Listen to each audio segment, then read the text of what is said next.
Hi മക്കളെ, English അക്ഷരത്തിൽ നമ്മൾ എവിടം വരെ പഠിച്ചായിരുന്നു? എല്ലാരും ഉറക്കെ എന്ന് പറഞ്ഞേ. A B C D E F G H I വരെ നമ്മൾ പഠിച്ചല്ലേ. അടുത്തത് ജെ ആണ് പഠിക്കാൻ പോകുന്നത്. ഐ പഠിച്ചല്ലോ, അപ്പൊ ജെ പഠിക്കാൻ ഈസിയാണ്. ഐ വരെ എല്ലാവരും പഠിച്ചു എന്ന് വിശ്വസിക്കുന്നു. കമന്റ് ചെയ്യണം കേട്ടോ. പഠിച്ചെങ്കിൽ കൂടുതലായിട്ട് നിങ്ങൾക്ക് വേഗം പഠിക്കണം. കുറച്ചും കൂടെ കെയർ ആവശ്യമുണ്ടെന്നുണ്ടെങ്കിൽ അതും കമന്റ് ചെയ്യുക. അമ്മമാരെ എല്ലാം എഴുതി കാണിക്കണം കേട്ടോ. അപ്പൊ ജെ എങ്ങനെ എഴുതുന്നതെന്ന് നമുക്ക് വേഗം നോക്കാം കേട്ടോ.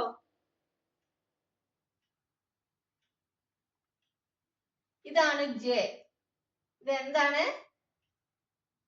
ഇതാണ് ജെ. ഉറക്കെ പറഞ്ഞേ. J J. ഇതാണ് ജെ എന്ന് പറയുന്നത്. ജെ എഴുതാൻ ഈസി അല്ലേ? നോക്കിക്കേ, നമ്മൾ ഫസ്റ്റ് ഒരു ഐ പഠിച്ചു, ഐ എഴുതി. ഐ നിങ്ങൾ പഠിച്ചല്ലോ. അപ്പൊ നമ്മൾ ആദ്യമേ ഐ എഴുതി. എന്നിട്ട് ഇവിടുന്ന് ജസ്റ്റ് ഒരു കർവ് കൊടുത്തു, കണ്ടോ? എന്നിട്ട് മുകളിൽ ചെറിയൊരു ലൈനും കൂടെ കൊടുത്തു. ഇതാണ് ജെ. ആദ്യമേ വേണ്ട നിങ്ങൾക്ക് ഇങ്ങനെ കൂടെ എഴുതാൻ കേട്ടോ. ആദ്യമേ ഇവിടെ നിന്ന് ചെറിയൊരു ലൈൻ കൊടുത്തിട്ട് ഇങ്ങനെ കൊണ്ടുവന്ന് ഇങ്ങനെ എഴുതാം. ജെ. ഇതാണ് ജെ. ഈസി അല്ലേ മക്കളെ? ജെ. അപ്പൊ നിങ്ങൾ ഹിന്ദി അക്ഷരത്തില് ഗാ പഠിച്ചില്ലായിരുന്നോ? ഗാ, ഇങ്ങനെ ഗാ പഠിച്ചില്ലായിരുന്നോ? ഗായുടെ ഈ ഒരു ഒന്ന് വേണ്ടാന്നേ ഉള്ളൂ. ഗാ പഠിച്ചവർക്ക് ജെ പഠിക്കാൻ ഈസിയാണ്. അതേപോലെ ഐ പഠിച്ചവർക്കും ജെ പഠിക്കാൻ എളുപ്പമാണ്. നമ്മൾ ഐക്ക് എന്ത് ചെയ്തു? ഇങ്ങനെ ഒരു ലൈൻ ഇട്ട് കൊടുത്തു. ഇവിടെ ഒരു ചെറിയൊരു ലൈൻ ഇട്ടു, താഴെ ഒരു ലൈൻ ഇട്ടാണ് നമ്മൾ പഠിച്ചത് അല്ലേ. അപ്പൊ താഴെ ലൈൻ ഇടരുത്, അതിന് പകരം ഇങ്ങനെ കർവ് കൊടുക്കുക. എന്നിട്ട് മുകളിലത്തെ ലൈൻ കുറച്ച് ഇങ്ങനെ ആക്കി കൊടുക്കുക. ഇത്ര ഉള്ളൂ ജെ. നോക്കിക്കേ, J J J J. Easy അല്ലേ? അപ്പൊ മക്കളെ സ്ലേറ്റ് പെൻസിലും ഒക്കെ എടുത്തോ. എന്നിട്ട് ഞാൻ പറയുന്ന പോലെ എഴുതിക്കേ. ഫസ്റ്റ് ഇങ്ങനെ ഒന്ന് വരച്ചേ. മുകളിൽ താഴോട്ട് ഒരു വര വരച്ചോ. എന്നിട്ട് ഈ താഴെ ഇങ്ങനെ ഒരു കർവ് കൊടുത്തേ. ഇവിടെ ഇങ്ങനെ ഒരു കർവ് കൊടുത്തോ. എന്നിട്ട് മുകളിൽ ജസ്റ്റ് ഇങ്ങനെ ഒരു വര വരയ്ക്കുക.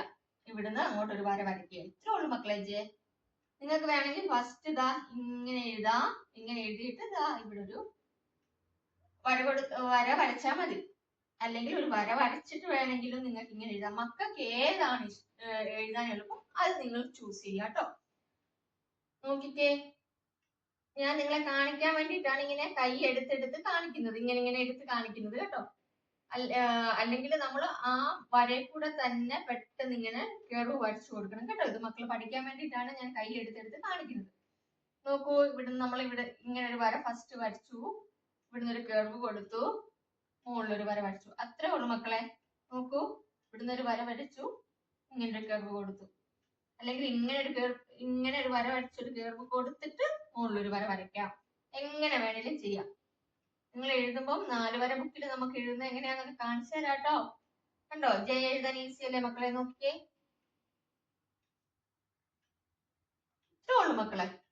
അപ്പൊ എല്ലാരും ജെ എഴുതാൻ പഠിച്ചു എന്ന് വിചാരിക്കുന്നു. ഒന്ന് നിങ്ങൾ തനിയെ എഴുതിക്കേ. നോക്കിക്കേ, തനിയെ എഴുതി നോക്കിക്കേ. എങ്ങനെയല്ലേ? ഈസി അല്ലേ? ഒക്കെ എഴുതാൻ 2 മിനിറ്റ് പോലും വേണ്ട. കണ്ടോ, ഇങ്ങനെ എഴുതി നമ്മൾ മുകളിലൊരു വര കൊടുത്തു, അല്ലെങ്കിൽ ഒരു വര കൊടുത്തു, ഇങ്ങനെ എഴുതി.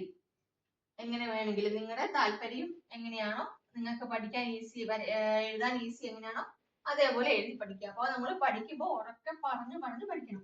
നമ്മൾ ഇങ്ങനെ ഒരു വര വരച്ചു, എന്നിട്ട് ഒരു 1 വരച്ച് ഇങ്ങനെ കർവ് ചെയ്തു. ഇത്രേ ഉള്ളൂ. കണ്ടോ? അല്ലെങ്കിൽ ഇങ്ങനെ ഒരു 1 വരച്ച് കർവ് ചെയ്തിട്ട് നിങ്ങൾ മുകളിലൊരു വര വരയ്ക്കാം. കുഴപ്പമില്ല. നമുക്ക് ഒന്നും കൂടെ കാണിച്ചു തരാം കേട്ടോ. എങ്ങനെയായിരുന്നു നോക്കുക. ഇങ്ങനെ ഈസി അല്ലേ? എന്നിട്ട് മുകളിലൊരു വര. ഇത്ര കേസേ ഉള്ളൂ. അപ്പൊ നമ്മള് ഏതൊക്കെ ലെറ്റേഴ്സ് ആണ് പഠിച്ചിരുന്നത്? ഇതുവരെ പഠിച്ചത് ഏതൊക്കെയാണ്?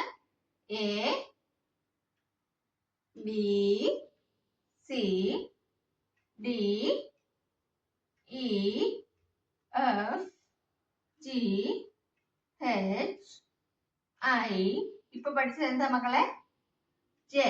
ഉറക്കെ പറഞ്ഞു പഠിക്കണം കേട്ടോ. എന്നാലാണ് കറക്റ്റ് ആയിട്ട് മനസ്സിൽ നിൽക്കത്തുള്ളൂ. പിന്നെ പഠിച്ച കാര്യങ്ങൾ ഒരിക്കലും മറക്കരുത്. എവിടെ ജെ കണ്ടാലും പറയണം, ഇത് ജെ അല്ലേ, അല്ലെങ്കിൽ ഇത് എ അല്ലേ, അങ്ങനെ പറയണം. അപ്പോഴാണ് മക്കൾ വേഗം പഠിച്ചെടുക്കാൻ വേണ്ടിട്ട് പറ്റത്തുള്ളൂ. അടുത്ത ക്ലാസ്സിൽ കാണാം. ബൈ.